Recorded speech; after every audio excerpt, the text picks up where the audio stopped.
the opposition did not have money to spend. They have stolen money from nobody. They have no access to public funds. They were just selling policies. They were just selling their candidate. When you spend 800 million in a constituency, that's why I want to tell these UDA fellows, they are celebrating nothing. During the general election, they will be their own. Kila mtu atakuwa kwake, anang'ang'ana kwake. Mtu atakuwa Sugoi, there will be no goons to help you, there will be no police to help you. You will have to go and fight your own battle. In Bere, as we just wrap up the conversation around that, there is the aspect that is Moses Kuria part of United Opposition, because we saw him present a candidate through Chama cha Kazi.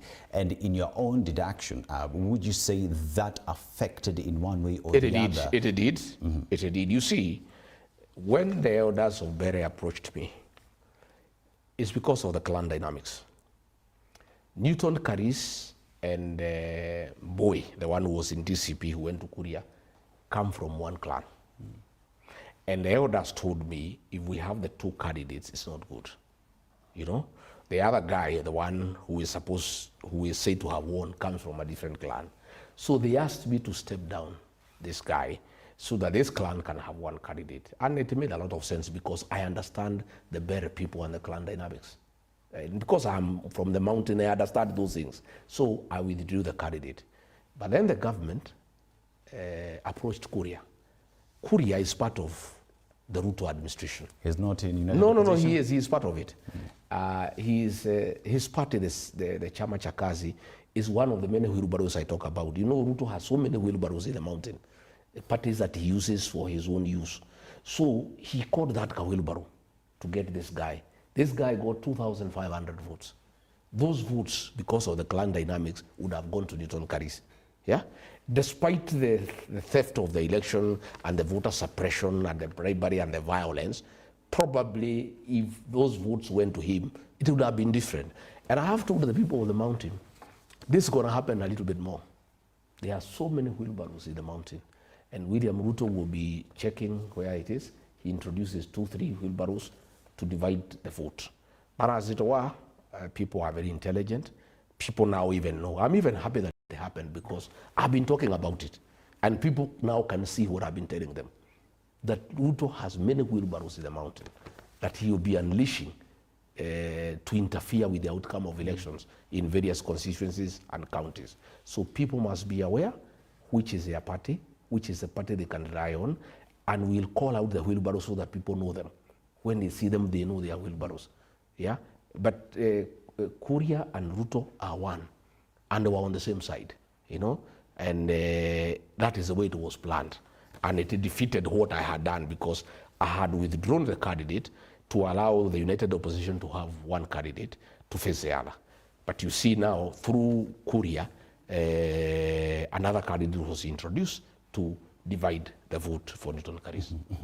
Now, you've said you do not trust IEBC, yet the ballot 2025, as we call it at Standard Media Group, is a litmus test on what is to happen in 2027. If we look at what has happened in 2025 and that pending credence in the sense that in 2027 we might see more and more of this, like you said, we might have more wheelbarrow parties, as you call them, in 2027. How are you going to the election with an IEBC that you do not trust? Well, we don't have a choice.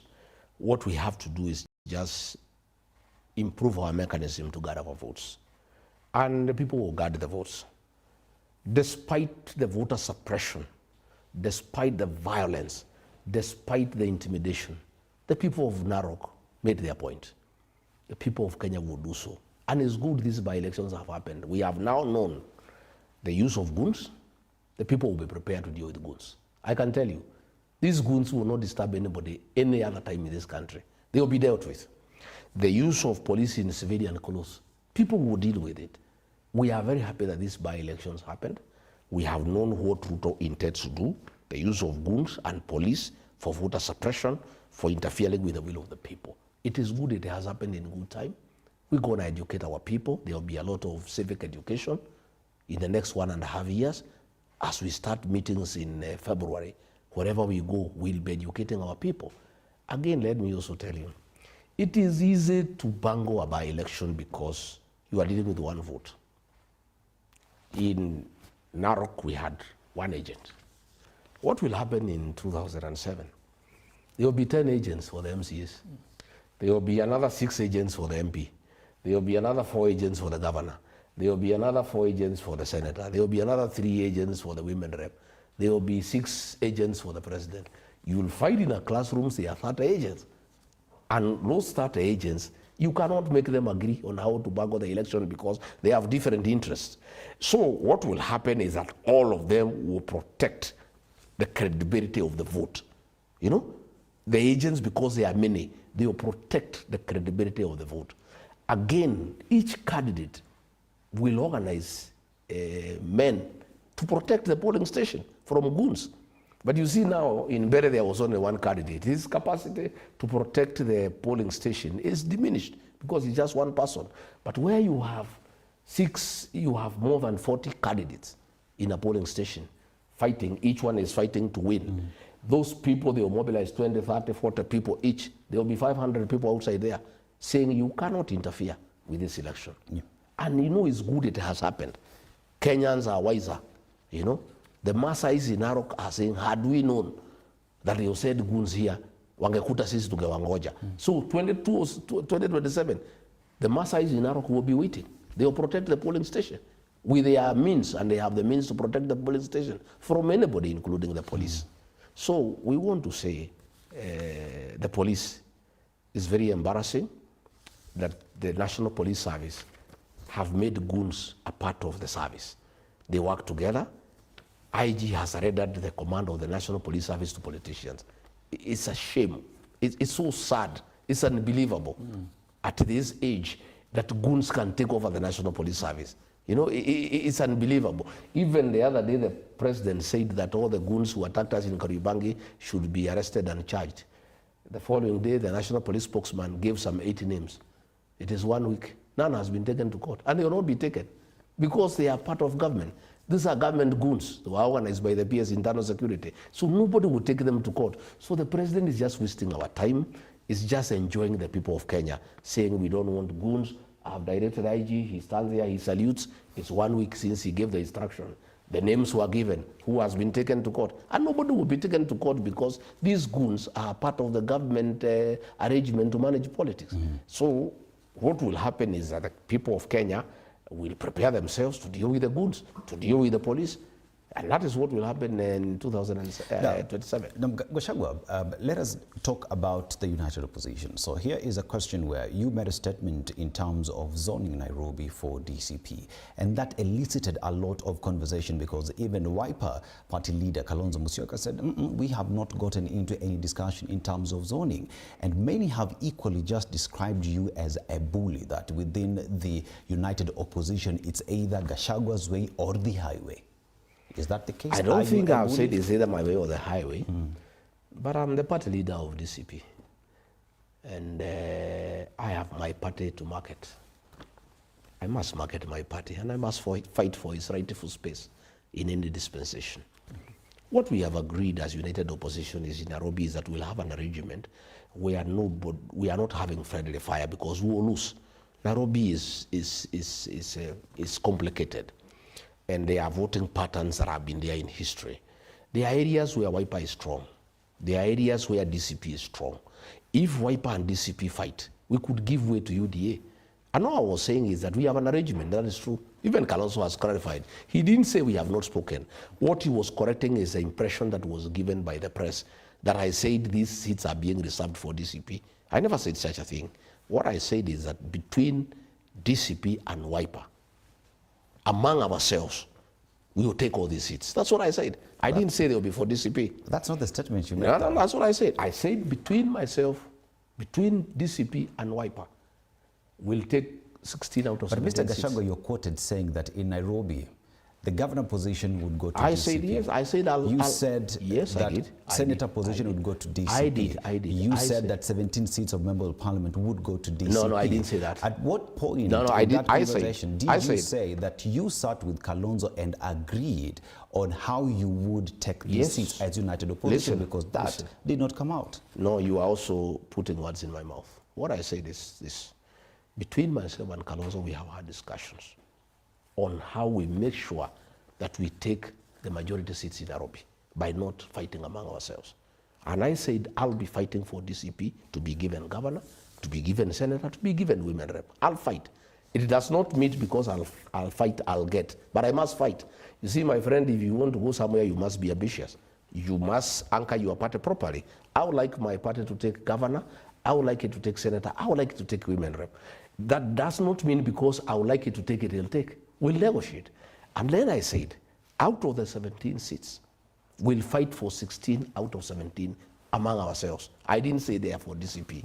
The people of the press went ahead to say that I said these seats are for Kikuyus. Because the press, most of it has been pocketed by William Ruto to say DCP is a Kikuyu party. DCP is not a Kikuyu party. I want a seat in Kisa, we want a seat in Narok, we want a seat in Nairobi. Nobody talked about Kikuyus in that church. I talked about DCP. And to tell me that DCP is synonymous to Kikuyu is erroneous. It isn't erroneous. It is not synonymous to Kikuyus. Kikuyus are in DCP, yes. So are many other Kenyans. So what I say, and Kalonzo has clarified, we have not agreed on who is to get what. But what we have agreed is that among ourselves, we'll go for all these seats. And it's doable because we have regional tendencies, we have previous voting patterns, and looking at it on paper, it is possible for the United Opposition to get 16 out of 17. And those 16, the DCP will get his fair share commensurate to his strength and presence in Nairobi. But people want to twist what I say, that DCP will take everything, or DCP wants to intimidate Wiper. In fact, I went ahead to affirm the place of Kalonzo Musyoka in Nairobi politics. I did. I say this guy has been making ODM win all these seats, and I want this time to help me in DCP win most of them. That's what I said. So how do you say we are intimidating Wiper and Kalonzo when we are actually affirming his place and role and influence in Nairobi politics? You know, and I can tell you, for the longest, most of the seats that ODM has gotten in Nairobi is because of the support of Wiper. It is that support I'm looking for. And I have every right for my party to reach out to Kalonzo to help DCP. I mean, whom do people think I am? I should not fight for my party. I should not look for a strategy on how I can win more seats in Nairobi. I would be foolish not to do that. And I have reached out to Kalonzo, and I'll continue reaching out to him. If Kalonzo can help DCP to get 8, 9, 10, so be it. If DCP can help him get 5, 6, so be it. And I can tell you, this Nairobi is a discussion, because you must sit down. You can't have friendly fire. It is not wise, it is unstrategic. And that's all I said. And you know, I had some people say, oh, Rigathi should not give out his strategy or his secret. There is no secret. I'm an open book. Myself, I talk for the people who are my supporters. And they have every right to know what I'm planning for them. I don't want hidden cards and hidden, games. Ati tuende tukutane hapo na Kalonzo, tupanga hapo kisiri. I am not that kind of a person. Mimi tukikubaliana kitu na wewe, nasema tumekubaliana namna hii, so that my supporters know the kind of deal I'm entering them into. We are in the problem we are because we never told people what we had agreed with William Ruto. Had we told people what we had agreed with William Ruto, we will not be where we are. Rigathi Gachagua, you've mentioned about strategy. The government has mentioned you that you are rudderless, you are planless, that you have no agenda for the people of Kenya. Tonight, let's talk about the agenda. Beautiful. You know, we talk about where we find ourselves today. In January, we have education, students going back to school. And with that, we have seen the entire, in terms of capitation, how that has been a problem in the country. The teachers, the JSS teachers, senior school teachers have warned that they would down tools. And as we talk about the agenda and talking about education, you say that you want to be president of the Republic of Kenya. DCP wants to form government. United Opposition wants to form government. What is the agenda on fixing everything that we see today, especially in the education sector? What promise do you have to the parents and students, children of the people of Kenya? Thank you. I'm very happy that you have asked me this question. William Ruto says we have no agenda. We have a very serious agenda for this country. And I'm happy to have this discussion tonight. And let me tell the people of Kenya before I go into the agenda. I've heard the president going every meeting saying that the problem of Kenya is tribalism. That's a lie. It's a false narrative to run away from the real issues of discussion in Kenya. We have no problem of tribalism in this country. There is no community fighting any other community. There is no community that has a problem with another community. The problems that bedevil Kenya is theft of public resources. The problem of this country is mismanagement of public resources. The problem of this country is not tribalism. It is the sale of national assets. The problem of this country is not tribalism. It is abductions and extrajudicial killings. The problem of this country cannot be tribalism. How does tribalism cause extrajudicial killings? How does tribalism cause the sale of public assets? What the president has done, because he has messed the country completely, he is creating a false narrative about tribalism and cohesion. Oh, we need to bring the country together. This country is united against theft, is united against corruption. This country is united against theft of public resources. We'll get to corruption. Let's talk about education. So what I'm saying is, the plan? As I want us to discuss the problems of Kenya, but I want to put it from onset. That tribalism is not a problem in this country. And I'm very disappointed that even very serious political commentators and very serious newspapers have actually bought the narrative by William Ruto that the problem is tribalism, so that we don't discuss the real issues of how he has messed this country in 3 years. You have asked about education. Mwai Kibaki, the third president of the Republic of Kenya, gave us free primary education. Uhuru Kenyatta came and gave us secondary school education that is free, so that education is an equalizer. Every child, despite your background, despite the ability of your parents, you have access to education to give you a springboard to be somebody in life for yourself, for your parents, and for the country. Within 3 years, William Ruto and his government have destroyed whatever Mwai Kibaki did and what Uhuru Kenyatta did. As we speak, every child in secondary school is supposed to get 22,000. Last year, they were only given 9,000. 13,000 did not come. Most secondary schools are being auctioned because they took food from suppliers they cannot pay. You know, as we speak in January, parents have been told to prepare to pay. On paper, the Ministry of Education says education is free. But in real life, they go and tell the teachers, the head teachers, you ask the parents to pay, but don't say it's the official government policy, you know? And when the teachers made noise, instead of making available money for capitation, they were called to State House and bribed it with the 10,000 shillings each. You know?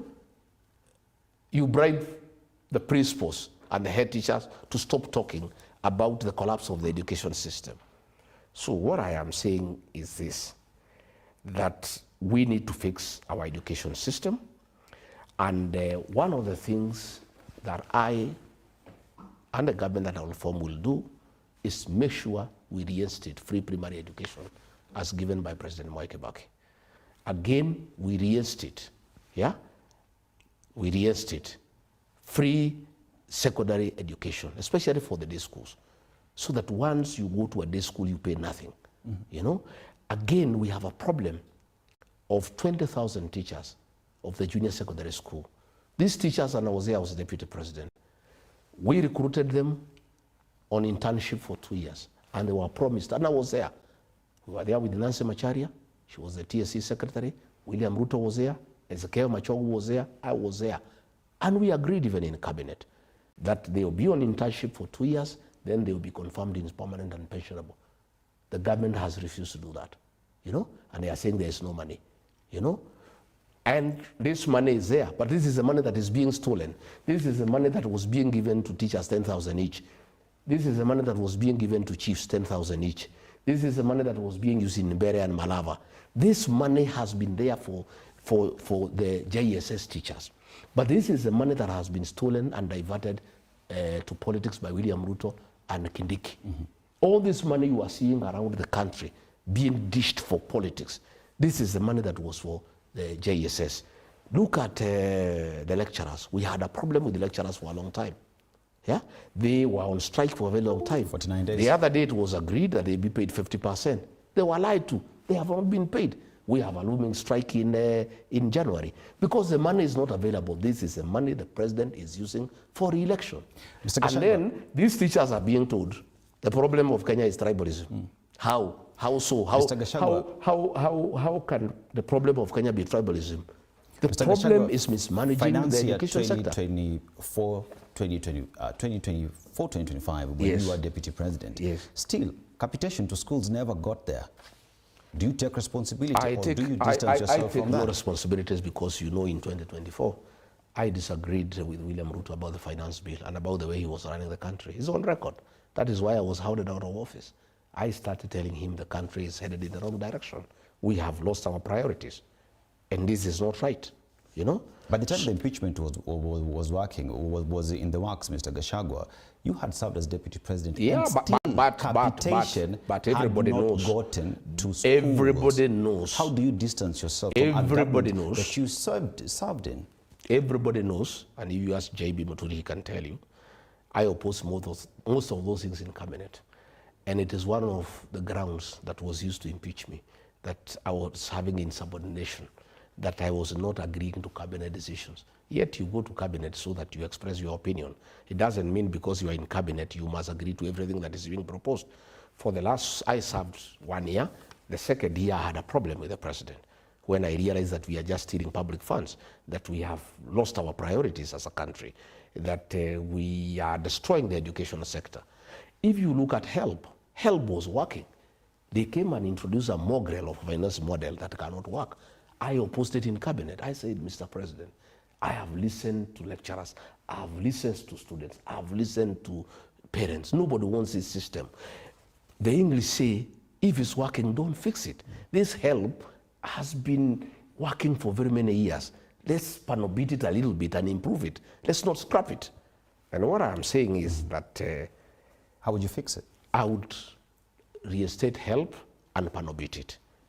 It needs a few things here and there to make it more inclusive so that you can even include people in polytechnics, the tertiary institutions, and you also make sure that students have access to this fund, and then you create a good mechanism on how they pay when they get employment or when they get self-employed.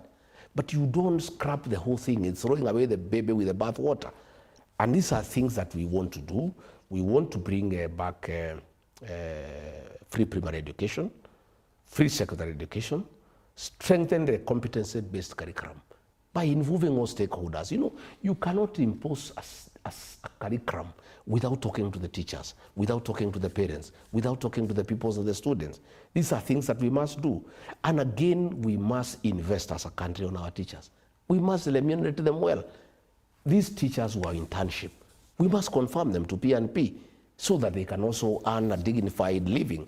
How do you get teachers to teach the young people when themselves they are very uncomfortable, when they have no food in their house, when they have no bus fare, when they have no bus fare to get to school? Again, we must digitize our learning system. Most of these programs we have introduced, nobody prepared the teachers. You know, we did not upgrade them by first making sure that they are all computer literate.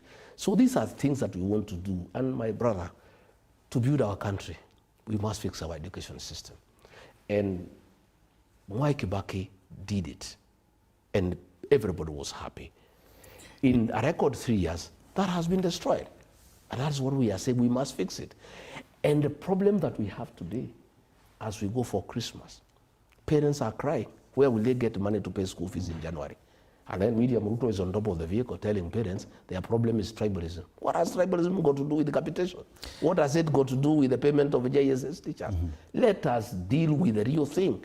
The real thing is that the government has destroyed the education system, and it has undermined great work that was done by Mwai Kibaki and Uhuru Kenyatta. You know, healthcare is another big ticket item that Kenyans are struggling with. Shah. Is it working? Is it working? The government says it is working, though it needs a little bit of fixing, panel beating for it to work. You know, recently we saw the president was recently in the United States of America. He signed a new health deal where data would be shared. What's your position on that? And even as we still remain on matters to do with healthcare, SHA is not working. SHA is not working. What is Gachagua's solution SHA to is not working because it was a fraud.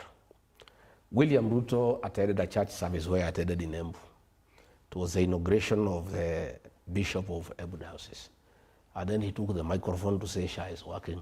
He could not speak, he was shouted down because it's a lie. SHA is not working and everybody knows it.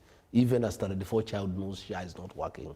SHA was a fraud to steal money by Ruto and his cohorts. And already 104 billion shillings have been stolen. The NHIF system was working and it needed 800 million to be upgraded into something that is functional. The whole scheme of SHA was to steal funds. Yet, Mr. Gachagua, you allowed it to happen with your deputy president. I'm saying I oppose these things. And that is why, when I was removed from office, one of the accusations against me, one of the grounds of removing from office is that I was not respecting the president and I was having insubordination by opposing government programs. But theft is not a government program. The government that I fought for did not tell the people of Kenya that theft will be one of our programs. So I opposed theft. I did not oppose a government program. I opposed theft by William Ruto and his people. So you remember the other day, 10 billion shillings was stolen and paid to hospitals that are closely associated with CS Aden Duale. You remember on the 1st of December, Aden Duale, with a lot of drama and theatrics, gave a lot of documents to the director of criminal investigation, DCI, 1st of September. Today is, I don't know, 8th or 9th. Since that time, 3 months, nobody has been taken to court, nobody has been arrested, there has been no information. It was just drama and theatrics. Nobody will be taken to court. The whole SHA nonsense is theft of public resources by Ruto, Duale and company at the expense of the lives of the people of Kenya. That is the folly of it, you know, and they keep on sending ministers to tell Wananchi that SHA is working. People just look at them, you know, people just look at them. Every day, yesterday I was in Muranga in a place called Ithanga for a funeral, and a matter was brought to my attention. A lady died 4 months back. She remains unburied because they are not able to pay the hospital bill for 450,000. They have raised 300,000, they are unable to raise 150,000 for the last 2 months. I had to give them 150,000 so that that patient, the body can be removed from hospital. And then you are telling us SHA is working. If SHA is working, that lady would have been buried, you know, a long time ago. If you go to the countryside and ask everybody, this SHA thing is a monster. It's not working. And what I'm saying myself, if given an opportunity by the people of Kenya, there are certain things that I want to do. One, I would like to revert to the NHIF ideology. It was a very good thing. Just reform it well, upgrade it to meet the modern times, you know. Again, Linda Mama, that was here, that was brought by Uhuru Kenyatta. We want our women to give birth with dignity. It was scrapped. I will reinstate Linda Mama. I would also like to work very closely with the private healthcare providers and faith-based organizations. The church, the Catholic Church, they have beautiful hospitals, mission hospitals. The PCA Church, they have beautiful hospitals. We need to support the church. You know, like now, since NHIF was scrapped, there were owed billions of shillings, they have never been paid. Most of those hospitals owned by the church are almost collapsing. This is something that we must work on. Again, we must remunerate properly our healthcare providers. We must make sure that the doctors and the nurses and the clinical officers, they deal with human life. People who deal with human life are not your ordinary work. These are people who are dealing with the life. These are people who need to be settled. They need to be well taken care of, and we need to have a discussion with them. We need also to expand the universal health coverage so that we make sure that the level 2 hospitals, that those are the dispensaries, and the level 3, the health centers, are properly equipped. You know, my brother, most of these cases that come to level 4 hospitals for admission and level 5, if there was proper intervention at level 1, 2, and 3, they will never get to the level 4. You know, but these cases get bigger because they don't get the proper attention. I would like to focus more on level 2. Those are the health centers, and level 3. The level 2 is dispensaries, level 3 are the health centers. I would like to focus more. And then again, the level 4, we make sure they are well equipped. And we will go a step further by making sure every level 4 hospital in the country has a ward to deal with rehabilitation of addicts. Because we have a serious challenge of drug addiction and alcoholism in this country. And the treatment of addicts is very expensive by the few health providers who are doing it from a private perspective. We would like every level 4 hospital to have a ward, you know, specifically dedicated to deal with addiction. Again, we would like to digitize, you know, our health systems so that, you know, if you saw one doctor and you go and see another because you are far away, at the touch of a button, they can get your medical history. Does this mean that you get in and you get rid of SHA? Because yesterday I had a discussion with the PS, Dr. Oluga, and he said that the government is working on a database where all the information for Kenyans will be in a single database, such that whenever it is you go in this country, you will still get the information. He says you'll do it. So Gachagua, does it mean you get in, you get rid of that and start afresh? No, and no, what no. happens to the investment that Kenyans have put into putting in place SHA? Whatever is working will improve on it. Yeah? But first we have to stop the theft. We cannot improve on the theft, we can only stop it. Theft of public resources is our main challenge, especially in the health sector. You know? And SHA is a scam. It's a fraud. We must get rid of SHA because from the inception, it was tailor-made and birthed to steal public funds at the expense of the health of our people. We must go back to NHIF and improve it, panobit it, and make it compliant to the modern way of doing things. But we cannot continue with this theft. This, we must bring it to an end. Again, we need to implement a mental health policy. You know, we only have one medical facility here in Mathare and a few others. You know, and you know, mental health is a big challenge in this country. But you see the way people are treated at that institution, it's like they are criminals because it's only one institution to handle so many people. We need people to know that mental challenges is not a crime and you should not be embarrassed about it so that even relatives know. And the only way to do is to have a good mental health policy and to make sure that we have enough psychiatrists in every level 4 hospital where people can go on and get counseling before issues get out of hand. So these are some of the things we like to do.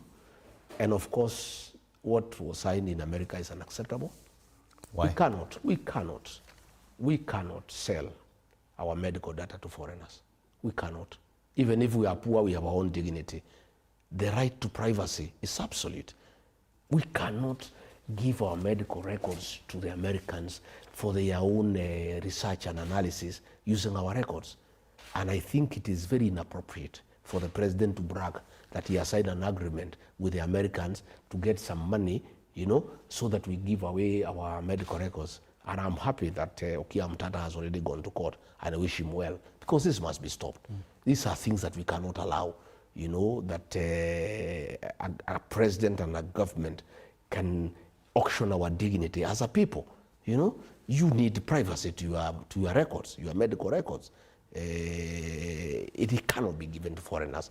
I think that is totally unacceptable. I spoke to the PS and he talked of aggregate data that would be shared. It would not be this is Dennis Aseto who came to hospital and was diagnosed with a certain medical condition. It is a question of people came to the hospital and were diagnosed with cancer, and based on that information helps the US government, who are assisting Kenyans, to know how many medical equipment Kenya needs.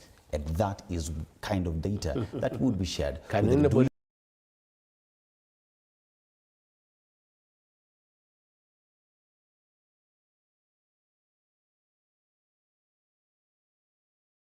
oppose that? Can anybody believe that PS? Do you believe it? If he has said, if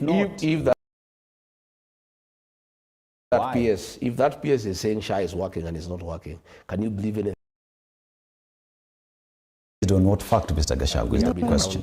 You know, we have been around, we understand for a long time, and I want to wish Okiya Mtata well, and I believe our courts of law will not allow our country with IDs. And that has pointed a picture on where the country is with regard to those who have the documents that are recognized as Kenyans. It is a matter that we had a discussion with you back in the days. But as we also just talk about security, there is the question of extrajudicial killing by the police. Yes. During the campaign, and we saw the arrest of many individuals, especially. And as we just have a discussion on that, where do you see the country's security is? You have yourself been in that space for a very long time. Well, and if we are to fix the security, do you also care to comment, if at all, this ID business?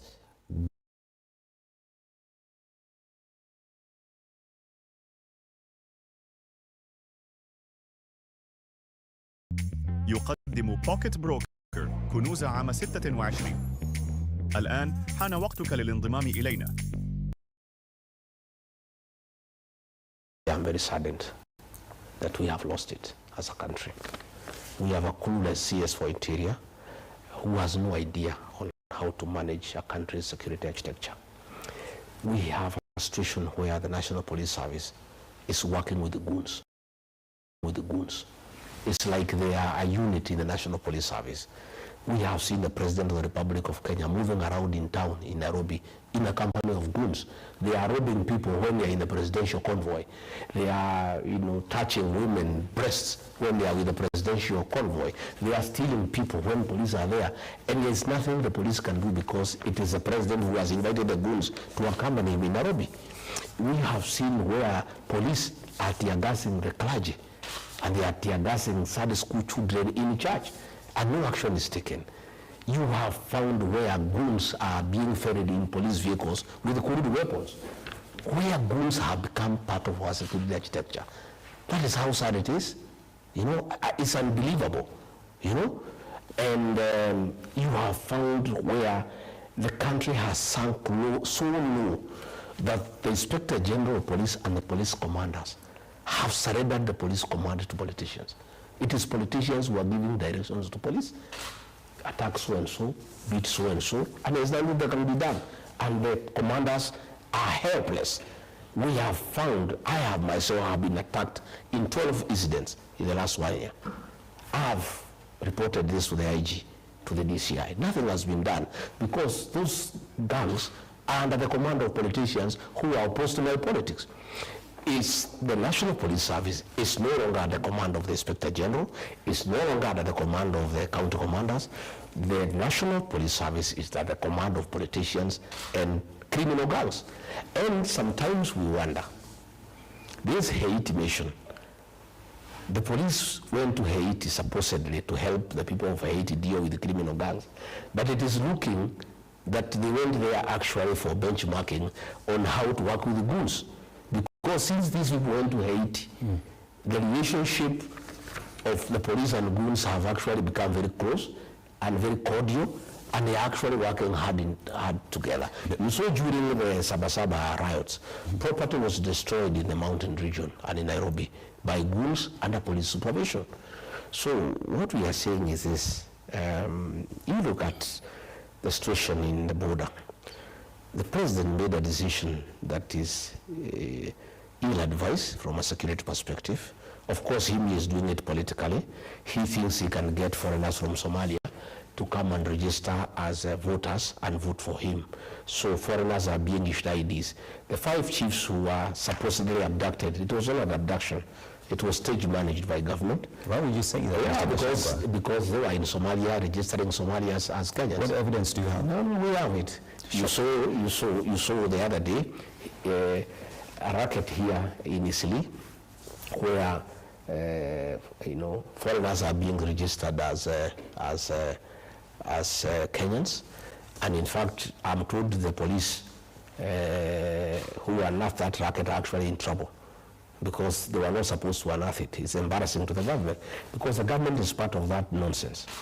And that thing that the president did is very bad for Kenyan Somalis, our Somalis from Kenya. As it is today, they are having challenges on visa application to go to various destinations in the world because the world is not sure, whether they are Kenyans or not. And it's very sad because the Kenyan Somalis are very hardworking people. They are very enterprising businessmen.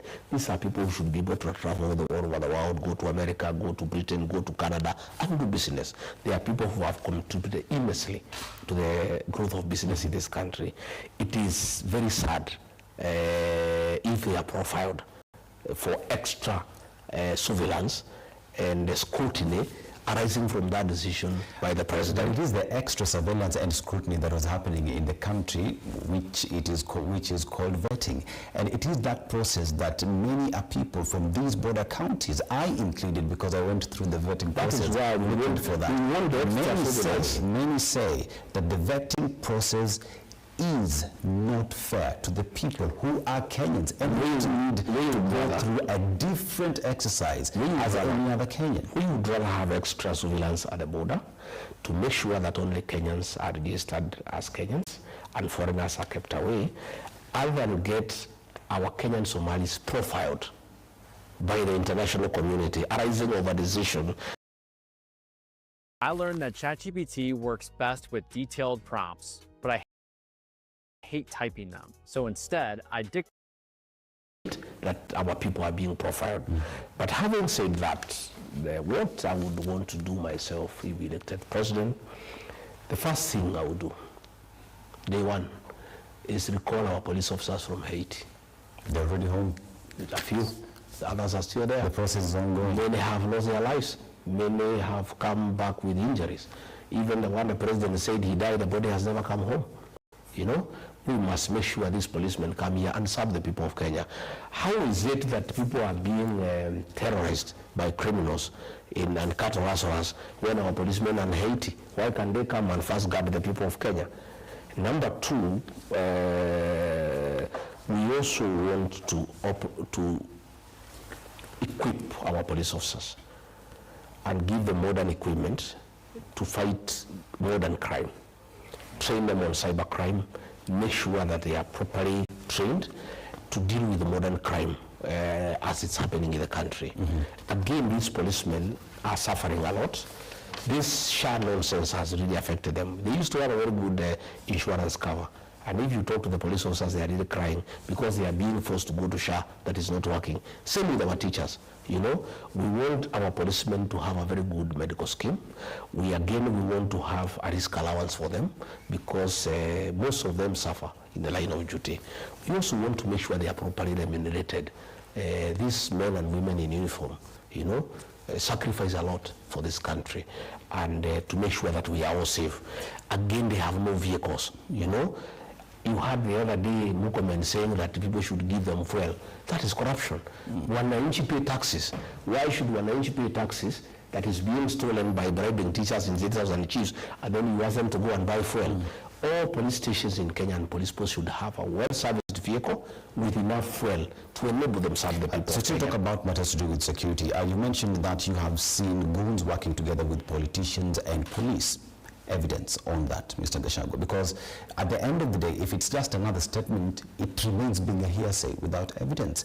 And even as we talk about security, there is the fact that there are Kenyans who were abducted in Tanzania. That is a matter to do with foreign affairs and how that was handled. One would ask the question, where does our heart lie when it comes to protecting our own within and without the country, as well as other citizens of other countries? Talk about the Turkish citizens who were abducted in Nairobi and taken back to their country, who were seeking asylum in the country. Where are we in all these situations? We are doing very badly in matters violation of human rights.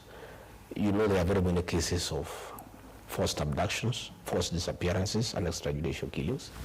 No action has been taken. I want to promise the people of Kenya on day one, there is a squad of 101 officers that has been in charge of those abductions.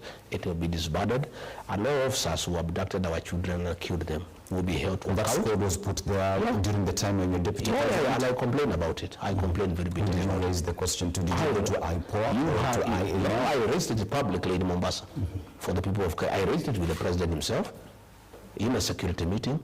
I raised it with him one-to-one, and when he did not heed to what I was asking him to do, I held a press conference and condemned extrajudicial killings and abductions.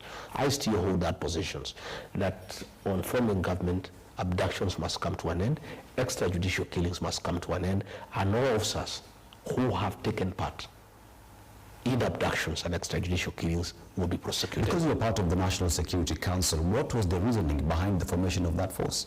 Well, abductions and extrajudicial killings, and I opposed it myself.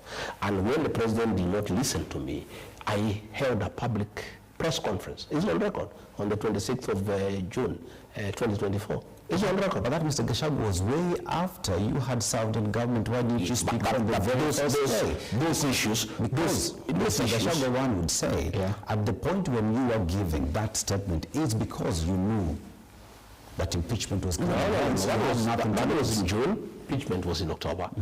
It had reached a stage, I had raised it privately, I had raised it in meetings, and it was still going on. So I made a decision to raise it publicly. And it's on record. And everybody knows I raised it publicly.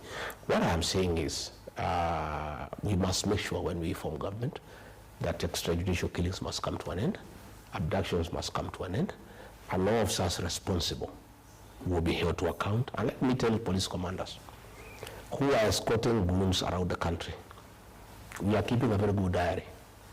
All those officers who are in charge of Narok, on the day we were there and we were brutalized, they will be held to account when we form government. No, the records are there. We'll be asking who was the OCS Narok on that day, who was the officer commanding police division that day, who was the OCS Tigoni police station when criminals attacked Rigathi Gachagua in Limuru, who was the OCS then. They will be taken to account. And let me tell police officers, all those who are carrying out illegal instructions from politicians, you will answer for them. And criminal activities have no time limit. When we form government, and I have asked all leaders to keep a record of police excesses.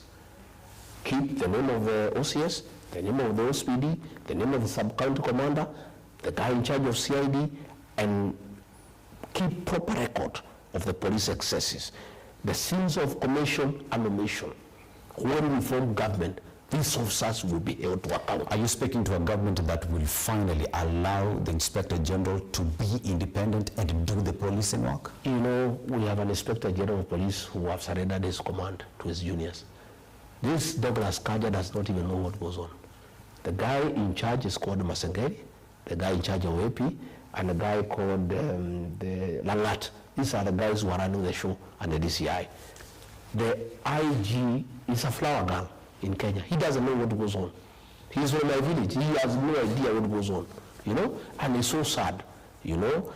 Ourselves, when we form government, we want to allow independent institutions to function.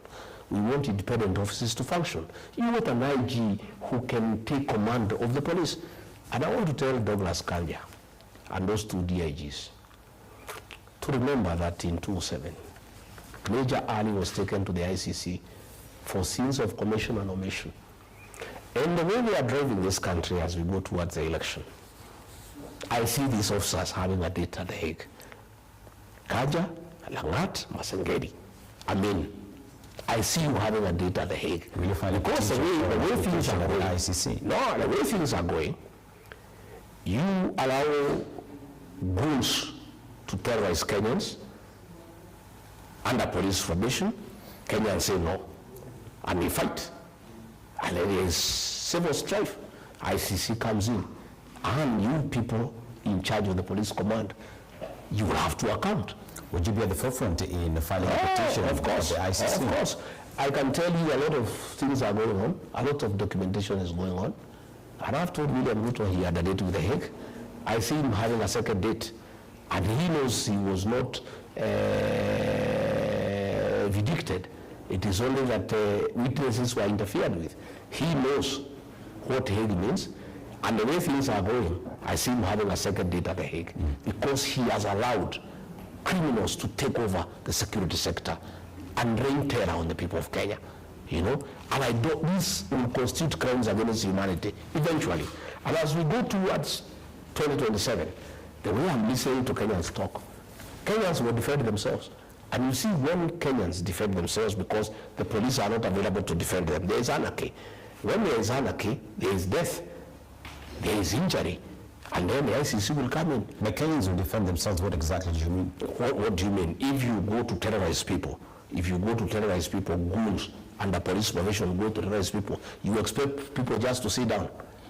People will say no, because Kenyans are people who have a right to self-determination. And why are police allowing that? Because under the Constitution, their work is to protect life and property. But the police are actually the ones harming the people of Kenya. They are the ones escorting goons to harm Kenyans. Yet they are the ones who are supposed to defend Kenyans from harm by goons. But they are the ones working with goons to harm the people of Kenya. And I'm telling you, that situation is not acceptable. And Kenyans will say no, you know. And I am listening to many people. They are saying no, you know. People are saying no, we are not going to be attacked again. We'll also get ready. We'll defend ourselves. And that will bring anarchy. It's called the law, the state of nature. Why governments were formed is because people needed to be regulated.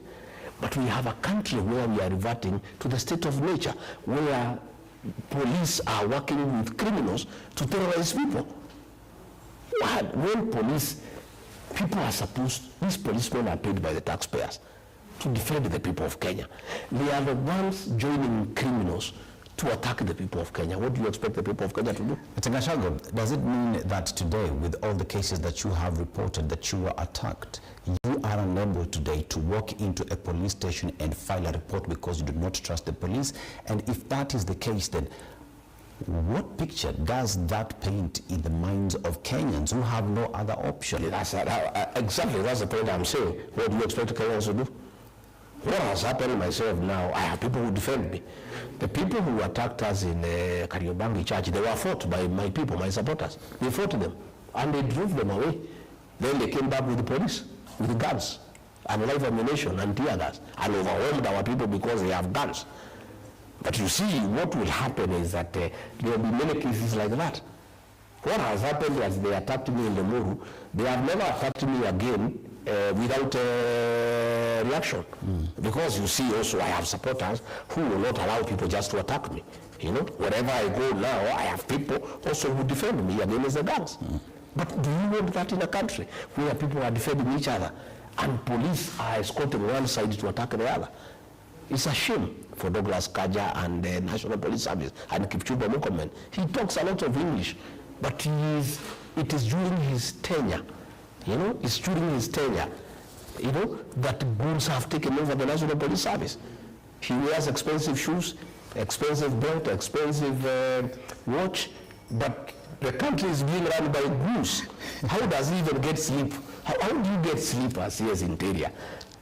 To say you are the CS Interior of the Republic of Kenya when goons have taken over the National Police Service? He should be very ashamed of himself. Very ashamed. It has never happened, even during the Moi era. We have never seen goons take over the country from the policemen. We have never seen that. And I can tell you, even the president is part of it, because he issued instructions the other day. A week is over. Nobody has been prosecuted, which means he was not serious. He was just playing PR. You see, Mr. Gachagua, one would hope that where the country finds itself, especially in matters of security, that security is given utmost importance, and that Kenyans would respect as well the rule of law, and that the police as well would be there to do policing work. But let us go to on something that is very keen and Kenyans are following on, and this is the country's debt. At the time when you formed government, you said yourself, you found a public coffers that was empty. The country was purely broke. And during the campaign period, we would not borrow. We would have to seal all the loopholes and continue. But we saw the borrowing that continued even then. Today we speak in terms of 12 trillion shillings that is choking Kenyans on a daily basis. And if you just pause, Mr. Gachagua, and look at what trillion shillings is vis-a-vis what we see on ground, many would say mambo kwa ground is different. How would you handle, first of all, where do you place Kenya in terms of the debt situation, and what would be the solution if the united opposition of government? You know, my brother, the national debt now is almost 12.5 trillion. And we have borrowed 4 trillion in the last 2 years. And we are borrowing about 3.5 billion daily. That's okay, we can borrow 3.5 billion daily. But what is annoying is that 3 billion is being stolen daily through procurement. You know, why are we borrowing to steal? William Ruto and his government are borrowing 3.5 billion daily, and then still 3 billion daily. You saw the other day a video, one of his MPs from Rift Valley, weighing money with a weighing scale. You know, because they have no time to count. The money is too much that counting billions will take a long time. So they weigh one note, they weigh one bundle, and they count it and they weigh. Then they use the weighing scale, you know, to be able. I saw another video that there is a central bank in Italy. You saw notes being packed. All of this is money that is corruption through procurement. William Ruto has made corruption through procurement a way of life in this country.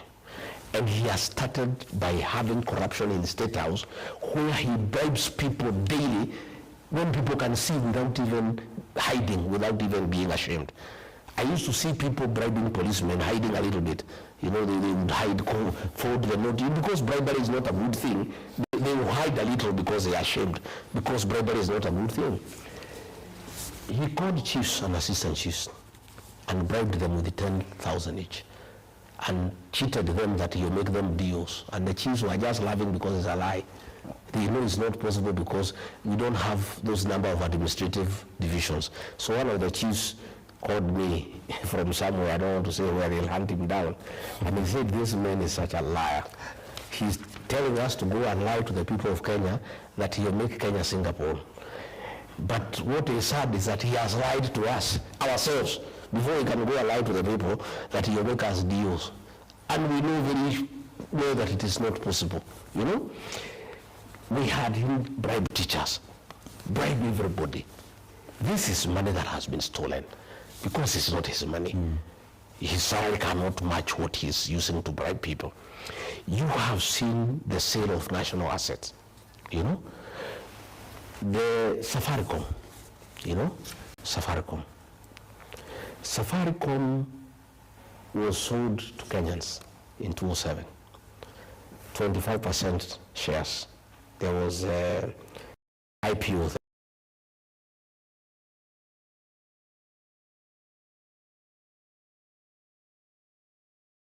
Initial IPO. Kenyans oversubscribed. They bought everything. I tried to buy, I could.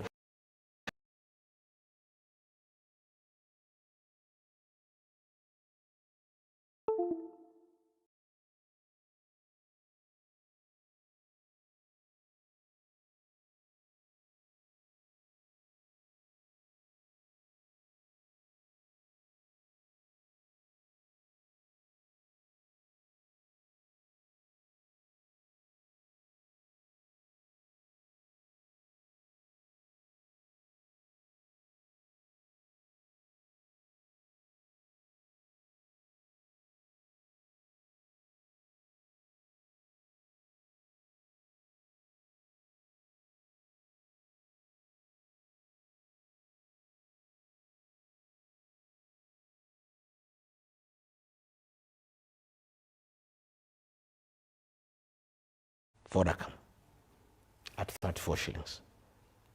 Kenyans percent ownership, majority shareholders of a company that is so central in our lives. I had that discussion with the CS Treasury today. Why it is being sold? The CS Treasury today, I had a discussion with him in the studio today. Yes. And the shares at the NSC today for Safaricom goes at 28 shillings. So 34 shillings is profit for the government. But why can't you open it to Kenyans? And the government went through a process for the past 6 months, going through and analyzing, doing research to understand how much that would be. And today, the money that is held at Safaricom, over 240 billion shillings that the government says this is money lying idle. at the NEC, and we can take that money, inject it into development of the country that Kenyans move, because at the end of the day, the Singapore story that President William Ruto speaks about needs this country to march in terms of development. Based off that explanation, why would you oppose the government taking its assets, selling it? Our constitution makes public participation a must. When you are dealing with anything that belongs to the public. Have they asked the people of Kenya? No. They are trying to ask now. I saw an advertisement because we have complained. Have they asked the people of Kenya? If you look at this company, since inception, they have paid taxes 1.48 trillion. Since inception, they have paid 550 billion in terms of dividends. When you look at the amount of money they pay every year, yeah? What is the wisdom of selling this company? Because it's like saying, because we have no food here in this house, I sell my household items here, and then I buy food. Then after I finish the food, what happens? When you look at the dividends that they pay to the government, when you look at that amount, where will it be coming from? The dividend that we talk about is around 16 billion annually every year. But even then, when we talk about public participation, there is a process under law, especially because when you talk about matters transaction, there is a process that guides the same. As we speak right now, Kenyans have been asked to go. A decision has already been made to sell the company. Kenyans have been given an opportunity to lend their voices on the sale of these shares that we are talking about. The government of Kenya has not decided it is selling. If Kenyans say no, it will not be sold. My brother, how do you oppose it? My brother. Instead, my shouldn't brother, you be asking Kenyans let me explain to participate in this public let me participation, explain to Mr. Gachagua? You don't say you are selling this and even the amount before the people of Kenya can tell you to sell. You first say we want to sell. Then when you are given the go-ahead by the people of Kenya to sell, then you start the process. But they have already completed the process, agreed they are selling to who, at how much, then they are coming to the people of Kenya. And then they are coming through Parliament.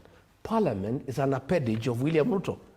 You can tell how it will go. There is no public participation. It's an exercise in futility. It's a fait accompli. It is simply formalizing what has already been decided. But the question we are saying, why don't you ask the people of Kenya whether you need to sell Safaricom? It's what they're asking when they tell you yes, why don't you give them an opportunity to buy? Why do you want to sell it to a foreign company? Why don't you let the people of Kenya own this company that is so important to their lives? Why do you want it to be owned by a foreigner? But you have already decided whom to sell. How are those negotiations done? Because they are commissions. Because they are people who have an interest. They are people who have bargained the money there. What we are saying, if Safaricom must be sold, let the people of Kenya, with their financial challenges they are having, be allowed to buy. I buy for 20,000, another one for 20,000. Then the company remains here. The government will remain with the shares, 35%. The people of Kenya, will own the 15, plus the other 25 we bought the other time. Then the company, 60% is owned by government and the people of Kenya. Why do you want to give 55% majority shareholder to a foreigner? A company that is so instrumental in Kenyan lives. Why? But you know that Vodacom is part and parcel of Safaricom as we speak today, right? Yeah, no. Those are foreigners. And if Kenyans have not said they are not able to buy Safaricom, we were given an opportunity in 2007. We bought. We oversubscribed. In fact, they were allocating. You could not buy what you wanted. They had to allocate. Why can't we give this opportunity to the people of Kenya? If we must sell Safaricom, which I disagree, we need not sell it. The amount of money we are raising from Safaricom is good for our country. And by selling it, we are going to lose revenue. And what will happen, that revenue we used to get from Safaricom, we'll have to overtax Kenyans because we must get that money we used to get from Safaricom. It's like selling a cow that you are milking, so much milk and selling and drinking, and then taking it to the butchery and then get one off so that you build a toilet in your home. Then what happens? How will you get milk? How will your children get milk? It is an ill thought out proposal. It is unnecessary. and it is informed by conflict of interest. As the process continues, because that is the process that is there, that is recognized under the law, what is your message to Kenyans who are being urged today to go to these venues to give their views on the sale of Safaricom? Those public participation forums will be micromanaged by Parliament. Kenyans must agitate and Kenyans must go to court. This is the only language William Ruto can understand. We must go to court. That if Safaricom must be sold, Kenyans must be given the first opportunity. Because they have not been given and they have said they are not able to buy. And they have a proven track record that they are able to buy the shares in Safaricom. In 2007, Kenyans were given the opportunity to buy, they oversubscribed. And they could not buy as much as they wanted. So if Kenyans agree that Safaricom need to be sold, we are demanding that the people of Kenya be given the first opportunity to buy Safaricom so that it remains Kenyan, so that government can own some shares and other shares are owned by the people of Kenya. Let's remain on the question of debt. The country is said to have borrowed all these 12.5 trillion, but that is not seen. If you look at the laws, PFM Act on how borrowing is done, you only borrow for development. And today, you look at how much we've borrowed vis-a-vis what we see, and we cannot see what 12.5 trillion shillings has done. Therefore, Mr. Gachagua, the odious debt that does exist in the country, first of all, do you believe that there is odious debt? And if that is the case, then should Kenya pay this odious debt? Unfortunately, the people of Kenya will have to pay that debt because they have been committed by government. And what is sad is that they shall pay for money that is being stolen. The money that is being borrowed is used to bribe them. It is being used to bribe voters. It's being used to bribe chiefs and teachers. It's being used to host people at State House. It's so sad, but the people of Kenya will have to pay. So what we need to do is to make sure we vote out this government so that we stop that borrowing for money for using to steal and using it to bribe people. And that we must do, and that is why most of us we are saying the problem of Kenya cannot be tribalism. The way Ruto wants to say, the problem is that he is stealing. He's borrowing money from other bodies, that money that people of Kenya will pay, and then stealing the same amount of money and bribing them with the money. And then when he gets on top of his vehicle, he says there's no problem in Kenya. The problem of Kenya is tribalism.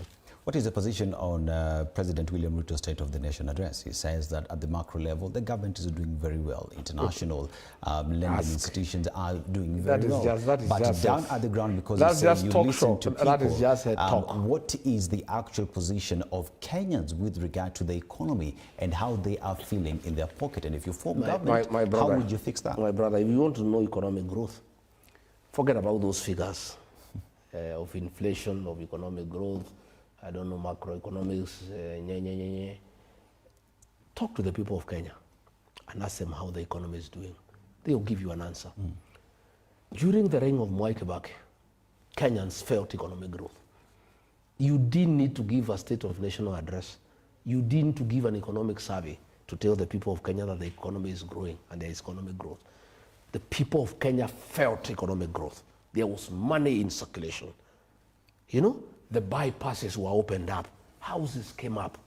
There was money in circulation everywhere. Everybody was happy. Today, despite borrowing that amount of 3.5 million every day, Kenyans are paying bills of 800 billion. If you read the Nation newspaper daily, there are 6-7 pages of auctions.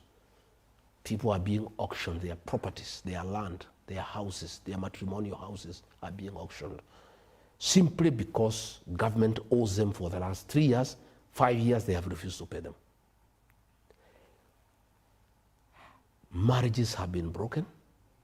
People are committing suicide because of being auctioned, because of getting destroyed economically, because of non-payment of bills.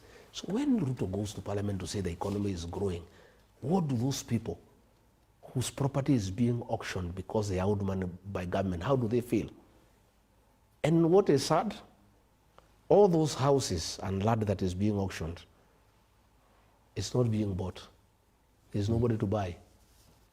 I went the other day to Ayad in Narok. I found more than 50 vehicles. They have been there for 1 year. They were repossessed for sale, but there is nobody to buy, nobody has money. So when you say that the economy is growing, that there is improvement, that the economy has stabilized, who are you telling? As we go for Christmas, Kenyans are a very sad lot. Many Kenyans will not even enjoy Christmas. Many of them are sulking. They are worried about January. Where will they get money to take their children to school? Where will they get money to pay for licenses for businesses that are not performing? You have to renew your license in January, but nobody comes to your shop to buy. Yet you have to renew your licenses. Kenyans are a very unhappy lot as we proceed for this Christmas. Kenyans are very sad by the state of the economy. And that is why most people are switching the TV off when William Ruto was lying to the people of Kenya in parliament that Kenya is doing very well economically. He has stabilized the economy. Oh, we are on a very good trajectory. Whom is he telling? Talk to the ordinary Kenyan people. You know, today, tea farmers, they are going home with a bonus as less as 12 shillings. That's something that has not happened in the history of this country. Simply because William Ruto mismanaged foreign policy on the relationship with Sudan. He went to interfere with the internal affairs of Sudan. He went to work with the rebel groups, sending them arms, buying gold from them. Then the government of Sudan got annoyed and stopped importing our tea. We have been selling 15% of our tea, of our green tea to Sudan. As a result, most of our tea is in Mombasa unbought. And the prices have gone down because we used to get very good prices from Sudan. As we speak today, farmers from his place in Kericho are saying 1 term. Farmers in Nandi are saying 1 term. Tea farmers from his place where he comes from. His own tribesmen are saying 1 term. Because for a long time, for the last 30 years, they have never received bonus as low as they have received. You know, as we go for Christmas, many people are doing harambes to pay hospital bills. SHA is not working. They have been deducted money, but SHA cannot pay. Many people over this Christmas have harambes to raise money for hospital bills. You know, many people, they have supplied food to hospitals. They have not been paid. Many people have supplied food items to prisons. They have not been paid. Everybody is stuck as we go for Christmas. Yet the president has the audacity to appear in parliament, drinking water, and MPs are shouting there 2 term, and he's saying how Kenya is doing well, how happy people are, you know. And he was saying, oh, he has, you know, he was in America, he has been invited there. You know, I saw Trump. I think he's a very interesting character. William Ruto was telling Trump that there are problems in Sudan, and there is a humanitarian crisis and Trump should intervene. And Trump just looked at him because he has intelligence that William Ruto is responsible for the crisis in Sudan, and he is here pretending to invite Trump to intervene in Sudan. And Trump just looked at him. He did not respond to him, you know.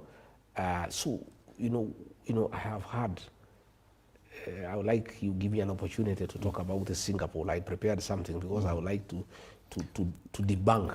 Let's actually go there. Because you see, Mr. Gachagua, one of the issues that also has bedeviled this country is corruption, right? Yes. And corruption is not money that has disappeared. It is money that is stolen. Yes. It is money that has been taken.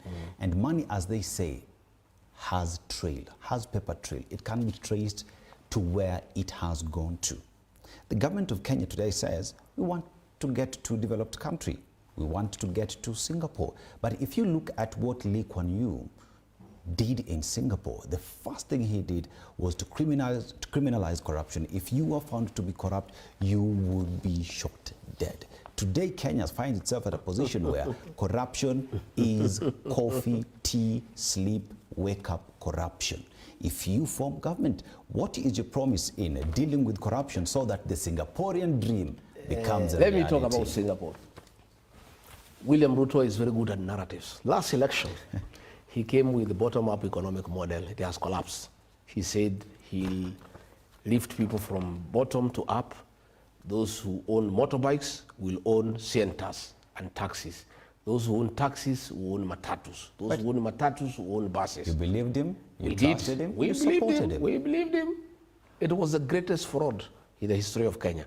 Electoral fraud. He conned all of us and the people of Kenya. Mama Mboga, border. He doesn't talk about them anymore because he knows it's trash. He said, hustler fund, 500 shillings. What business can you do with 500 shillings? So he knows that nobody will listen to that hustler nonsense. Nobody will listen up to bottom-up economic model.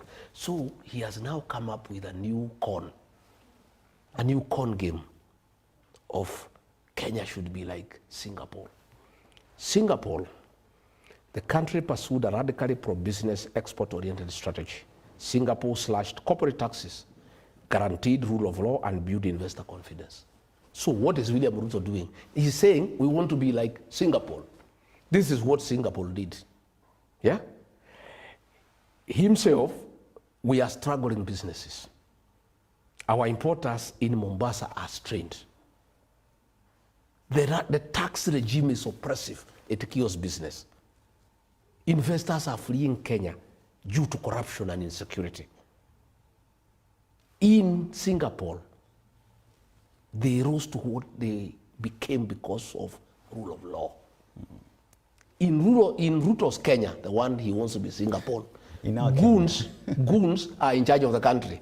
And he's saying that Kenya can be like Singapore. Singapore became what it is because of rule of law.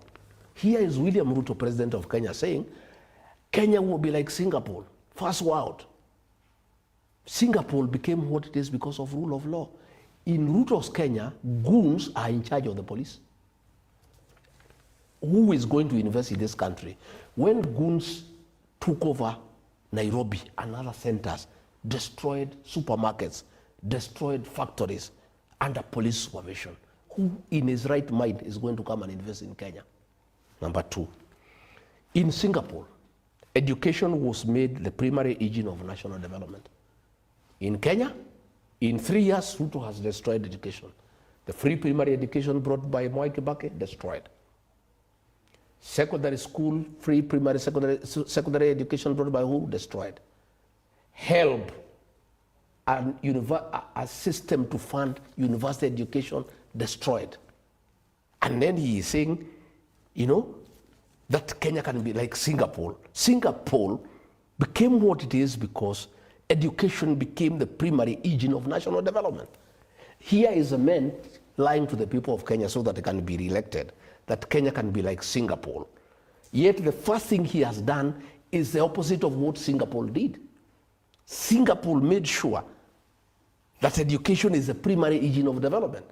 William Ruto, who is cheating the people of Kenya, that Kenya can be like Singapore, the first thing he has done in 3 years of his presidency is to destroy the education system irreversibly.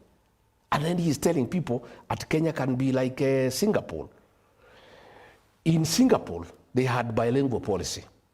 English for economic competitiveness, mother tongue for identity. Okay? So here in Kenya, William Ruto says when you speak your mother tongue, you are tribal. Mr. Gachagua, we've heard you. When we are saying Yes. we need identity, he says if you speak your mother tongue, you are tribal. We've heard what Singapore did.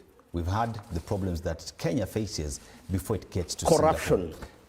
Corruption in Singapore. For Singapore to be what it is, corruption was aggressively implemented. And Singapore ranks the top 5 least corrupt countries for decades. Kenya, corruption is rewarded. State House is a crime scene. Bribery is a way of life. Theft of public resources is the in thing, where ministers display opulence. That Today I saw some people from central Kenya, parastatal heads, the wider 7-star hotel, taking pictures, having breakfast, display of opulence from proceeds of corruption. Kenya, corruption is part of our life. Mr. Gachagua. And then Ruto is telling Singapore. us, he is telling us, whereas Singapore is where it is because it dealt with corruption. Ruto is a conveyor belt of corruption in Kenya. Mr. Look Gachagua. at what is happening in Ikolomani, my brother. 338 acres. 800 people are being displaced. It is said that there is gold there for 643 billion. We have information. The gold under is almost 6 trillion. This gold, why are the locals not involved? Did you send why is it not being... Have you sent geologists to give you that we have- information? let me or where tell are you, getting let that me tell you what is information happening in from, this country. Mr. Gachagua? Let me tell you what is Did happening. you send Let me also geologists tell to you what give is you this happening in this information? country. Let me tell you what is happening in this country. Very many people are very bitter with the corruption that is being practiced. So we have a lot of information from people inside. The gold deposits in Kakamega are in excess of 6 trillion. Okay? Yet, this gold, without public participation, without consulting the people of Ikolomani and the people of Kakamega, have been given to a company where Ruto and company have shares. It's outright corruption. The gold deposits in Kakamega are enough, yeah, to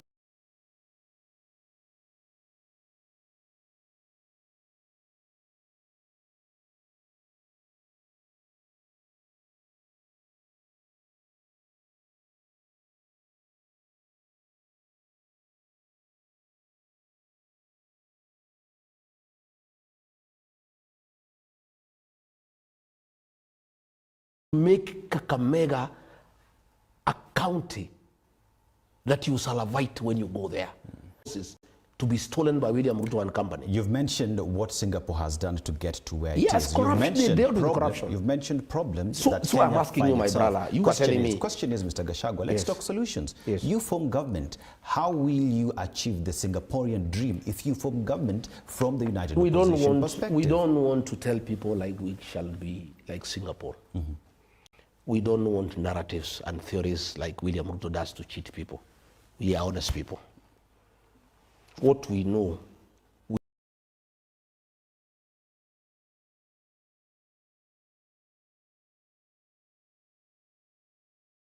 we don't know whether we'll become like Singapore or like Egypt or like...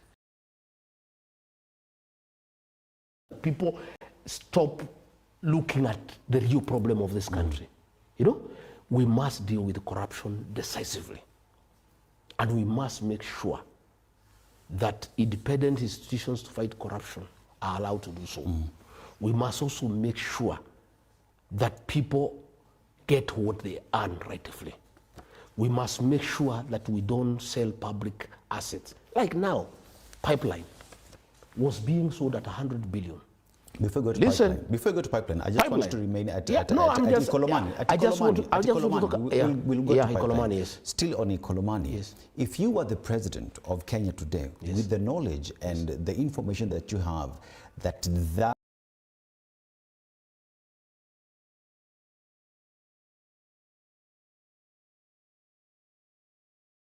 gold deposit is worth 6 trillion shillings, how differently would you have approached it? We would have a very candid discussion with the people of Ikolomani and Kakamega. And that gold is not just within the 338 acres. That is just the entry point. Gold is underneath the whole of Kakamega. And these guys are not just going to dig that gold within 338 acres. They'll go beneath in all areas in Kakamega. We would have a very serious discussion with the people of Kakamega to tell the people of Kakamega, God in his own wisdom has given you wealth.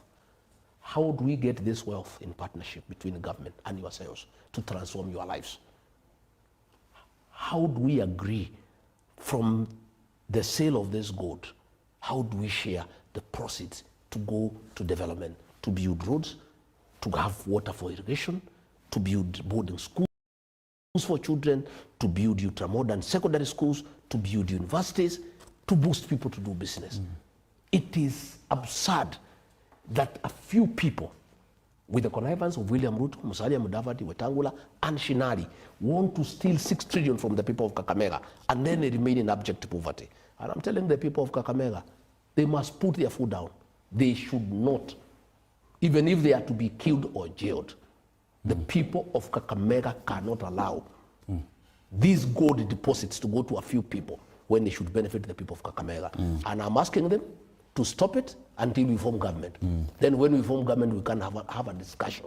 How do we exploit this mineral? And you know, my brother, minerals. The conflict in DRC is about minerals. The conflict in Sudan is about minerals. And the people of Kakamega must be prepared to say no. They must protect these gold deposits. There is no way 6 trillion worth of gold deposit that can transform a whole county should go to 4 people. I want you to it's unfortunate. I want you to address yourself to the pipeline matter that you were talking about, yes, the sale of the same. I want you as well to talk about securitization that the government has put in place to be able to get funds to push development of the country. What is your view on those two, as well as the road that is being constructed, the Mau Summit Road? Pipeline, where do you stand with that? This issue of pipeline was brought when I was deputy president. I was a chairman of the cabinet committee that would discuss matters before they go to cabinet. And I refused. I rejected it. It was only passed after I was removed from office. This pipeline is worth 600 billion. William Ruto wants to buy it at 100 billion. And he's the one buying it.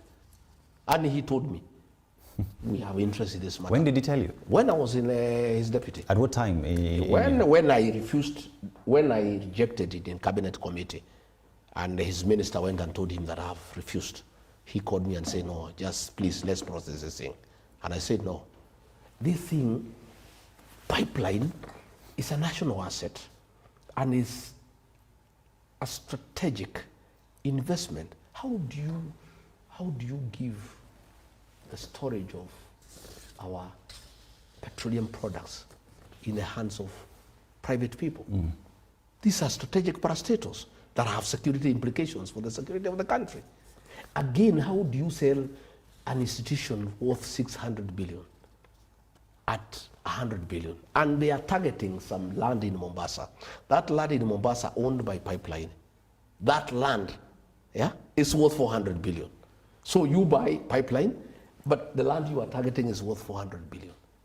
But I'm glad that some people went to court and this matter was put on hold. And I really want to pay great tribute to our judiciary. I have followed for the last 6 months, and I'm very happy that we have judicious men and women who love their country, who are patriotic, and who will not allow William Ruto to sell everything that we own in this country. Because what is happening, and I can tell you, all our national assets are being sold. These bombers of Kenya here, something, our heritage for our culture has been sold for 100 years. 99 years lease. And foreigners come and they're in partnership with Ruto and other people close to him. You know, I've heard him today saying that he's not interested in any more wealth. I hope he means it. I hope he means it. Finally, Mr. Gachagua, I hope he means it. I want you to address yourself to the Limuru Mau Summit Road. Where do you stand with that? Yeah? The development of the Limuru Mau Summit Road. It is unacceptable because that program was done by the Uhuru government at 150 billion to the French. And when William Ruto came, he tried to talk to the French to see whether he can get something out of it, and they refused because they had already finalized the contract. So he canceled the contract, and we had to pay 6.5 billion as penalty. We lost 6.5 billion so that he can cancel the contract. This contract now has been upgraded to 200 billion. And they are trying to give it to 2 contractors, which is against the law. Because the 2 contractors are not, the one contractor is not able to handle the volume. It's too much. It's against the law. Even when he launched it last Friday, he did it when there is no contract. It's a fraud, it's a con. How do you go to launch a program which you have not signed a contract? But the 50 billion is what Ruto and his people have negotiated with the Chinese. And this Chinese company, and we are telling the Chinese government, this CBRC, it is involved in a lot of corruption here in this country. And the way they are paying commission to the president is building up hotels and go downs for him in Mombasa Road and a hotel in Taveta. It is a very corrupt company, CBRC. And the Chinese people should know that that company is a purveyor and a conveyor of corruption in this country. Do you have evidence to that effect, Mr. Gachagua? How do you explain that the Can you contract share was... them with No, us? no, I'm asking. Do you need rocket science or to have gone to a school for corruption studies? One would say, to know. everything that you say, Mr. But Gachagua, why? has But to I'm be asking- backed but I'm by asking a evidence. question. Because all you But say let me ask a is question. just allegation. Why would you cancel a contract for 150 billion and do it for 200 billion? Same road, same country, different times. Why would anybody want to do that? Why would you be prepared to lose 6.5 billion to cancel a contract that you have no reason to do it? It is because of conflict of interest. And my brother, we also live in this country. And we know what is going on, and many people are talking to us, and we are saying it is insulting to the people of Kenya for Ruto to say that Kenya can be like Singapore. When Singapore, it is what it is because it fought corruption. When he is doing corruption every day, in every deal. Kenya now is a country of deals. And the corruption in Kenya is through procurement. Yeah. Mr. Gachagua, thank you very much for hosting us in your home. A lot that needs to be discussed. Time is never enough to canvass everything that we have to discuss in 2 hours and some change. But that notwithstanding, Mr. Gachagua, we are heading to Christmas. Look straight into that camera. Speak to Kenyans, your final remarks and Christmas message to them. I want to empathize with the people of Kenya as we proceed for Christmas. I appreciate the troubles they are going through, the pain, the anguish, the uncertainty, the economic and financial challenges that our people are undergoing. I empathize with the parents whose children were abducted and tortured, and some have never been recovered today. I empathize with them. I really feel for the people of Kenya because of the lies that their president gives them every day. When they can see the country is being looted left, right, and center, and there's nothing they can do. Yes. But I want to give hope to the people of Kenya as they go for Christmas, that Kenyans are very resilient people and they are very determined. I want to ask the people of Kenya to be patient and to have faith in a united opposition. I want to assure them that despite what they are hearing, the united opposition is one, and we shall produce one candidate to face William Ruto, to give the people of Kenya an opportunity to get a good government, a government that is transparent, a government that means well for them, a government that will create prosperity, a government that will observe the rule of law, a government that will respect institutions. Yes. So as they proceed for Christmas, I want to ask them to take care of themselves, to have safe travels, to avoid a lot of night travel, not to agree to be loaded in matatus like cabbages and potatoes, to demand that the matatus and the buses observe traffic regulations. And I want to ask them to spend less for Christmas, much as it's a festive season, to know that January is coming. It's coming. January is a very, very difficult month. And even as they try to celebrate with the little that they have, Yes. they should take due care to make sure that they try to save a little to be able to help them in January, which is a very, very difficult month. Otherwise, for all Kenyans, I'll also be taking a Christmas and New Year break, and they will not be hearing of me from today. I'll also be joining my family in a village and the villagers for Christmas, and later on for the New Year festivities, and take a little break, and also try also to do a few things in January like all other Kenyans, pay licenses, pay this and that, pay school fees for my children in South Africa and elsewhere. And I'll be struggling just the way they are struggling. But I want to assure them that things will get better, and much as things are difficult, there is light at the end of the tunnel. It will always get better. Geoffrey Rigathi Gachagua, DCP party leader, key principal in the united opposition, and says, despite the fact that things are difficult, Kenyans should not lose hope. The only thing that will keep you moving is to remain hopeful and that there is light at the end of the tunnel. My name is Dennis Aseto. We have been coming to you live from the residence of Rigathi Gachagua. A lot has been discussed. I take you back to the studio with Ndu Oko.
that is very keen and Kenyans are following on, and this is the country's debt.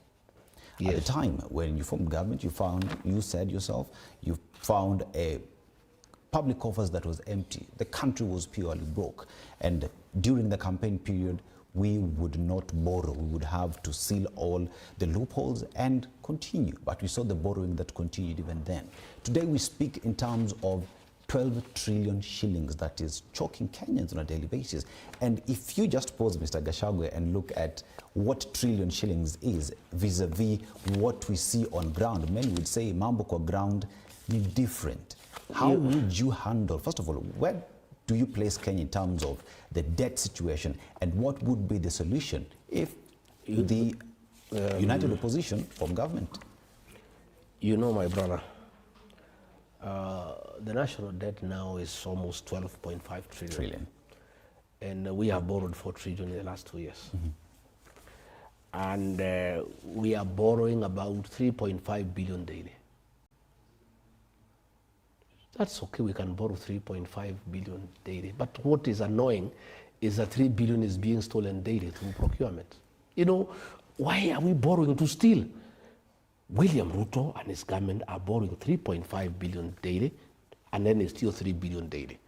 You saw the other day a video, one of his MPs from Rift Valley, weighing money with a weighing scale. You know, because they have no time to count. The money is too much that counting billions will take a long time. So they weigh one note, they weigh one bundle, and they count it and they weigh. Then they use the weighing scale, you know, to be able. I saw another video that there is a central bank in Italy. You saw notes being packed. All this is money that is corruption through procurement. William Ruto has made corruption through procurement a way of life in this country. And he has started by having corruption in the State House, where he bribes people daily when people can see without even hiding, without even being ashamed. I used to see people bribing policemen, hiding a little bit. You know, they would hide, fold the note. Because bribery is not a good thing, they will hide a little because they are ashamed, because bribery is not a good thing. He called chiefs and assistant chiefs and bribed them with 10,000 each, and cheated them that he'll make them DOs. And the chiefs were just laughing because it's a lie. They know it's not possible because we don't have those number of administrative divisions. So one of the chiefs called me from somewhere, I don't want to say where, they'll hunt him down. And he said, this man is such a liar. He's telling us to go and lie to the people of Kenya that he'll make Kenya Singapore. But what is sad is that he has lied to us, ourselves, before he can go and lie to the people that he will make us DOs. And we know very well that it is not possible, you know? We had him bribe teachers, bribe everybody. This is money that has been stolen because it's not his money. His salary cannot match what he's using to bribe people. You have seen the sale of national assets, you know? The Safaricom, you know, Safaricom. Safaricom was sold to Kenyans in 2007, 25% shares. There was IPO, the initial IPO. Kenyans oversubscribed. They bought everything. I tried to buy, they could only allow me to buy a little. Today, those shares are being sold to a foreign company, Vodacom, at 34 shillings. Kenyans have analyzed the growth of Safaricom, its potential, its outreach, and they are putting that value at almost 70 shillings. Gachagua, how much is a share as we speak at the NEC of Safaricom? I am not sure. I'm told it's 30-something or 40-something. It is 28. Whatever it is. But you see what you do with a business. You look at its potential.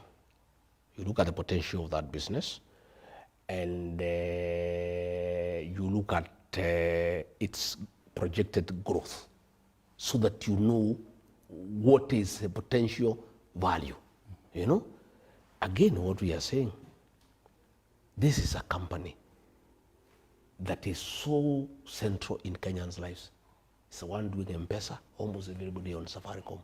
Why do you want to give it to a foreigner? If this company must be sold, why don't we sell it to Kenyans? Open it to the people of Kenya, let them buy. Why do you want to give a foreign company 55% ownership, majority shareholders of a company that is so central in our lives? I had that discussion Why with it the is CS being, Treasury today. why it is being sold? The CS Treasury today, I had a discussion with him in the studio today. Yes. And the shares at the NSC today for Safaricom goes at 28 shillings. So 34 shillings is profit for the government. But why can't you open it to Kenyans? And the government went through a process for the past 6 months, going through and analyzing, doing research to understand how much that would be. And today, the money that is held at Safaricom, over 240 billion shillings that the government says this is money lying idle at the NEC. And we can take that money, inject it into development of the country that Kenyans move, because at the end of the day, the Singapore story that President William Ruto speaks about needs this country to march in terms of development. Based off that explanation, why would you oppose the government taking its assets, selling it? Our constitution makes public participation a must. When you are dealing with anything that belongs to the public. Have they asked the people of Kenya? No. They are trying to ask now. I saw an advertisement because we have complained. Have they asked the people of Kenya? If you look at this company, since inception, they have paid taxes 1.48 trillion. Since inception, they have paid 550 billion in terms of dividends. When you look at the amount of money they pay every year, yeah? What is the wisdom of selling this company? Because it's like saying, because we have no food here in this house, I sell my household items here, and then I buy food. Then after I finish the food, what happens? When you look at the dividends that they pay to the government, when you look at that amount, where will it be coming from? The dividend that we talk about is around 16 billion annually every year. But even then, when we talk about public participation, there is a process under law, especially because when you talk about matters transaction, there is a process that guides the same. As we speak right now, Kenyans have been asked to go. A decision has already been made to sell the company. Kenyans have been given an opportunity to lend their voices on the sale of these shares that we are talking about. The government of Kenya has not decided it is selling. If Kenyans say no, it will not be sold. My brother, how do you oppose it? My brother. Instead, my brother, let